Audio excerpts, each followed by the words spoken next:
Y hablando de compañeros invitados, ¿a quiénes tenemos detrás de los equipos técnicos A acá? ver. A la mejor pro de la Ah, historia. Vamos. hoy están casi todos, Están todos Bien enojados. ahí. Están enojados. Con chocolate, con todo. Están enojados porque le robé el mate, Le trajeron No te vengan a comida, buscarlo al mate. Vale, no estamos solos tampoco. ¿Tenemos un invitado? No, tenemos un invitado, un compañerazo militante. Tenemos al compañero secretario general Agustín Lechi, bienvenido. Bueno, Bien muchas ahí, gracias. compañero. Bienvenido. Gracias a todos los compañeros y compañeras de comercio. Bienvenido, Agustín, secretario general de De Cipreva. Cipreva. Bueno, quilombo tuvieron todos estos días con el tema de los audios, la censura. ¿Cómo lo están viviendo? Sí, en realidad desde que asumió Milei, yo lo trato de enmarcar en el ataque general a todos los trabajadores, a todos los sectores que defendemos valores de la democracia y la comunicación, como la ciencia, como la cultura, como la educación, son sectores que pueden cuestionar al poder y a un modelo económico de ajuste, de saqueo como el de Javier Milei y el de todo este gobierno, ¿no?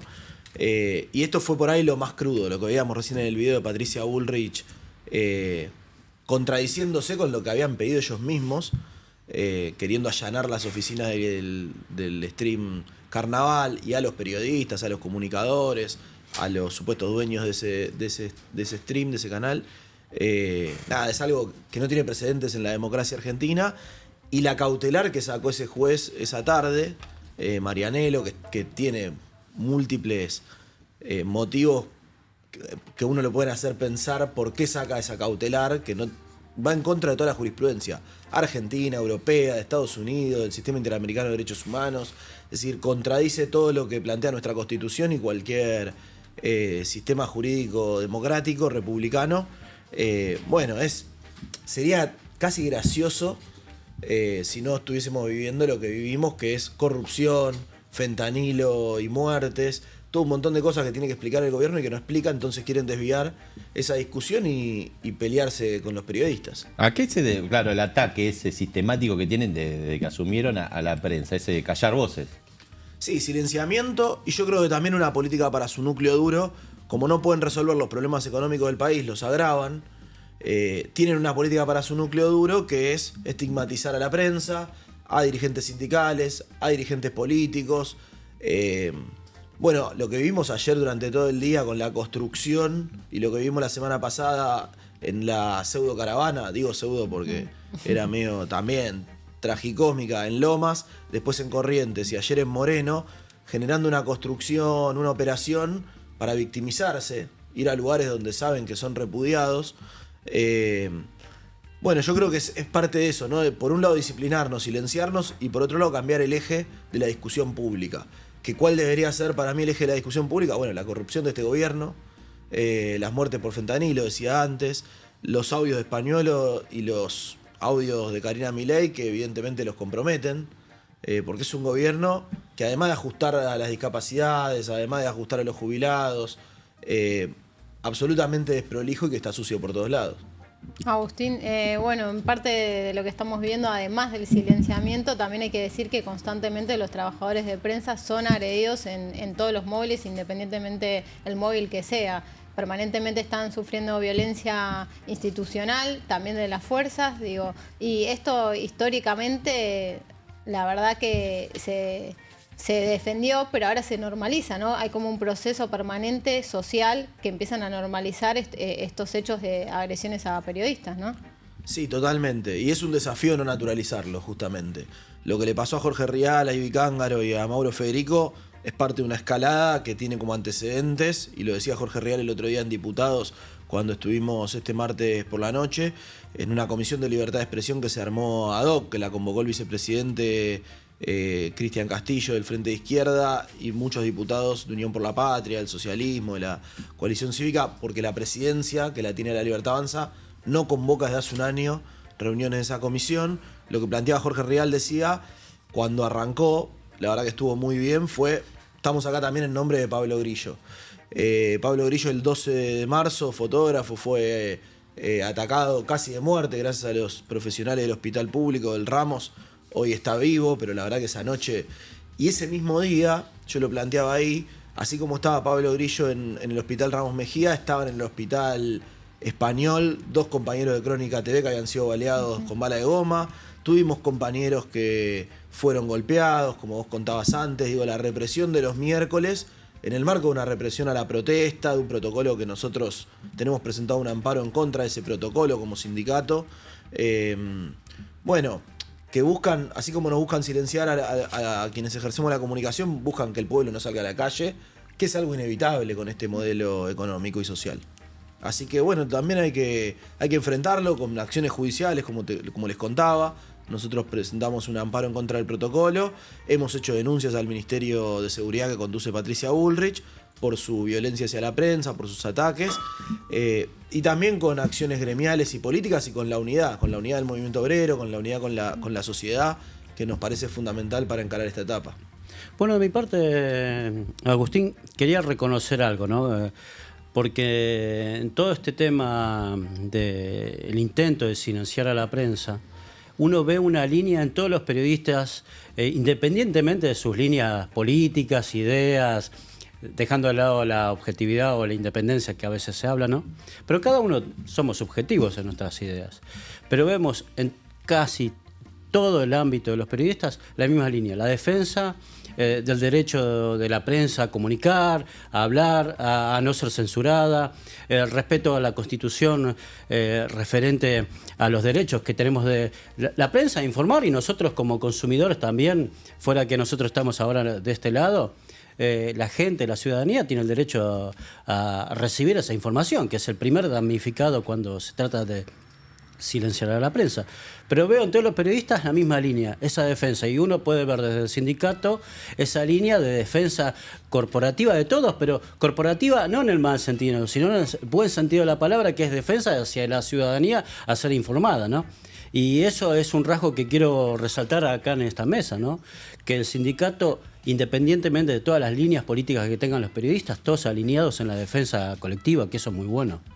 Sí, completamente. Bueno, como todo gremio, ¿no? En el caso, ustedes lo saben, porque son compañeros y compañeras de un sindicato también, nosotros tenemos como primer eslabón la defensa del salario y de las condiciones de trabajo. Y en las condiciones de trabajo, la libertad de expresión es una parte fundamental. Y como vos bien decías, ahí lo que siempre tratamos de marcar es ese derecho a la información que es de toda la sociedad, que no nos pertenece solo a quienes ejercemos esta profesión, a quienes somos periodistas, comunicadores, sino que es algo colectivo de la sociedad. Muchas veces vemos a empresarios hablar en nombre de la libertad de prensa y en realidad están hablando de su libertad de empresa, y nosotros lo que queremos es dar ese debate con el conjunto de la sociedad. Y hablando de empresarios, yo vengo teniendo un debate con algunos compañeros y compañeras también que plantean, bueno, las empresas también son agredidas en este contexto. Y es cierto, y nosotros con algunas empresas nos hemos solidarizado cuando son atacadas por Milei, porque también eso es un ataque. Lo que nos sorprende es que muchas veces las empresas mismas no salen a repudiar lo que está haciendo el gobierno de Milei contra la comunicación, contra la prensa, y no lo hacen porque tienen coincidencia ideológica en el programa de gobierno. Y esta semana circuló una noticia de nuestro compañero Mariano Martín que comentaba que tanto el Grupo Clarín como el gobierno habían querido avanzar sobre el Estatuto del Periodista Profesional, que es una ley que promovió Perón desde la Secretaría de Trabajo en 1944, que después primero fue un decreto y después fue votada por el Congreso de la Nación en 1946, y que es una ley pionera y ejemplo en todo el mundo, que entre otras cosas garantiza, además de que nos asigna derechos laborales, garantiza la libertad ideológica, la libertad de ideas de los periodistas. Y es algo que hoy está también siendo atacado, ¿no? En sintonía con la reforma laboral y con toda una serie de políticas que lleva adelante lamentablemente este gobierno, que no generan más inversiones, que no generan más producción. Está visto eso en la historia de nuestro país y de otros países, pero bueno, son cosas que también tenemos que enfrentar con esa mirada de interpretar toda la diversidad que tiene nuestra actividad, nuestro gremio. Te quería hacer una última pregunta de mi parte. ¿Cómo podemos combatirlo? Me incluyo como si fuese periodista, ¿no? Pero ¿cómo puede combatir el periodismo la autocensura? Porque estas medidas lo que generan en las personas es que uno se autocensure, por temor, por miedo, ¿no?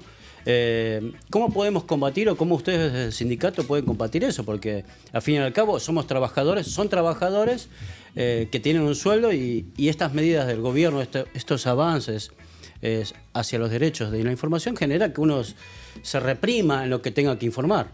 Exactamente. Sí, sí, es que eso es lo que buscan. Cuando decimos disciplinarnos, es eso, que un compañero tenga miedo de preguntar algo, porque los compañeros, por ejemplo, que están en casa de gobierno, preguntan al vocero presidencial y tenías una horda de trolls atacándote, estigmatizándote, y vos no sabés cómo volvés a tu lugar de laburo y cómo se lo toma el dueño de esa empresa, porque además lo afecta también a una emisora, en el caso de una radio, a un canal. Entonces, bueno, ¿cómo hay que enfrentarlo? Obviamente recetas no tenemos, pero sí creemos que primero hay que poner esto sobre la mesa. Para ponerlo sobre la mesa tiene que haber una organización colectiva que respalde a esos compañeros y compañeras. Esta semana tuvieron mucha valentía Jorge Rial, Ivi Cángaro y Mauro Federico. También son periodistas reconocidos con cierta espalda. Nosotros tenemos que construir ese músculo, esa fuerza, para que todos los periodistas, más allá de la trayectoria que tengan, de la trascendencia que tengan, se sientan con esa posibilidad y con ese respaldo. Y también eso se construye no solamente nosotros solos del sindicato, sino, como decía antes, en unidad. Con el movimiento obrero, por un lado, para nosotros el respaldo del CGT, de las CTAs, es fundamental, de otros gremios, como en el caso de ustedes, con sectores de la sociedad. Nosotros hay organizaciones de la comunicación que por ahí tenemos miradas distintas, matices, que tienen una característica más académica, más profesional, pero con este contexto en particular estamos espalda con espalda y eso también es importante. Esta semana, por ejemplo, venimos a un encuentro con la carrera de comunicación de la UBA, que son unos compañerazos que están siempre con nosotros, junto con la Asociación de Reporteros Gráficos, organizaciones regionales, participaron y terminaron viviendo una asamblea nuestra y al Congreso de la Nación cuando estuvimos el martes, compañeros de la federación nuestra regional, que es la FEPALC, y de la Asociación de Periodistas de Uruguay, de Paraguay y de Perú. Bueno, para nosotros esas alianzas en un contexto como este son fundamentales y el deseo o el desafío es que esas alianzas también nos permitan construir futuro, no solamente quedarnos en una resistencia defensiva, sino también desde la comunicación aportar a construir una salida para, bueno, pensar en un futuro para nuestro país, que es lo que todos deseamos. Bueno, Agustín, dale. una última pregunta. Bueno, en el marco de lo que estabas comentando recién y todo lo que implica hoy las redes sociales con la constante persecución, no solamente del ejército de trolls, sino de gente que por ahí está un poco confundida y se suma a esa ola, fomentando discursos de odios que llevan a la práctica la violencia, ¿no? A la violencia física en muchos casos, como hemos visto, esto que decías de ataques a periodistas y demás. ¿Crees que es un buen momento para que surja una red de comunicación sindical organizada como forma de resistencia a todo eso que estamos viviendo? Sí, los casos, me hacías acordar al caso de Roberto Navarro, de Julia Mengolini, que fueron compañeros que también sufrieron un hostigamiento muy grande, ya sea a través de agresiones físicas o de una campaña incluso orquestada por el propio Poder Ejecutivo Nacional, como en el caso de Julia. Y es necesario, esas redes son necesarias. Yo creo que espacios como este, muchos portales sindicales, experiencias que venimos llevando adelante con la CGT o con distintos ámbitos del movimiento sindical y junto con la comunicación también, me parece que son una novedad de este momento y que hay que aprovecharlo y que hay que pensar una estrategia de conjunto a futuro. Buenísimo. Bueno, Agustín, sabemos que te tenés que ir, que tenés un compromiso, te agradecemos, tenés las puertas abiertas cuando quieras. Bueno, no. Muchas gracias por haber venido. Muchas gracias a todos ustedes siempre por bancarnos, que le decía a los compañeros cuando me llamaron el otro día que siempre están. Junto a nosotros y junto a toda la clase trabajadora y todo el movimiento obrero. Así que les agradezco mucho y me parece que es un rol muy importante el que cumplen. Gracias, Agustín. Gracias. Bueno, acá estábamos a la apurada, Sí. Bueno, escuchá, vamos con las redes porque empezó a apretar el negro. Sí, vamos con las redes, como siempre. Hoy primero que nada tenemos saludos a los compañeros del